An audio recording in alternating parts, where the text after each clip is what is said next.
Hi everyone, welcome to Miss Adams Teaches Macbeth, Act 3, Scene 3.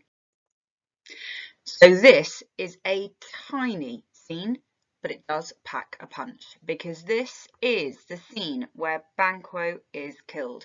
So the murderers are out waiting, they're in a park nearby, waiting for Banquo and Fleance to ride through.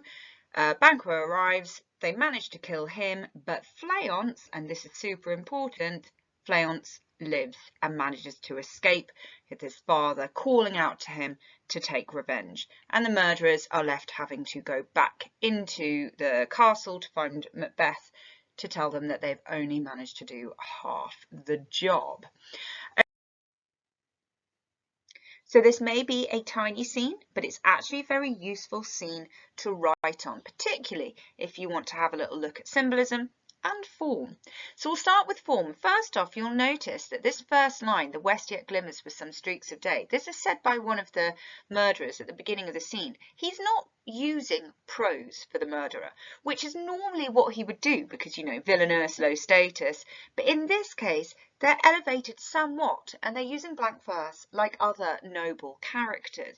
And the actual line itself is rich with imagery. So again, we've got this idea perhaps of Macbeth reminding us, Shakespeare reminding us that not everything is always as it seems. Fair is foul, foul is fair. If we also have a little look at the content of this, we're being reminded about the kind of natural life cycles, the end of the day, the extinguishing of light. Light, therefore, perhaps can be taken as a symbol or a metaphor for life.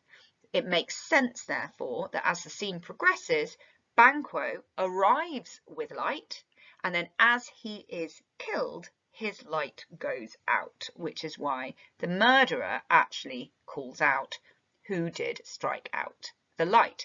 So you've got light as a symbol of life, and therefore life being extinguished, but you can also see it as being a symbol for good in amongst the darkness. So this glimmering hope, this little light, but then is extinguished. So it's like that turning point is where darkness really does take over. Macbeth has just murdered his friend because of future anticipated hypothetical behaviours. So there is a real sense of that kind of darkness taking over here.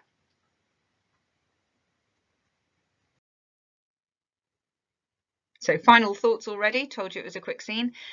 Obviously this is a major turning point because it's another death, but it's a very, very needless death. Like I said before, it's based on hypothetical fears.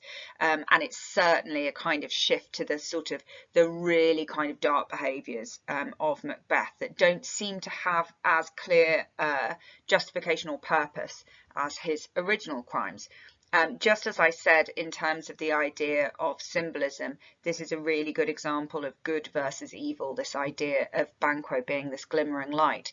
The most important thing here is not actually that Banquo dies, it's that Fleance lives. So that light lives on in him, which will of course remind the audience of the prophecies because it was Banquo's sons will become king, not Banquo himself.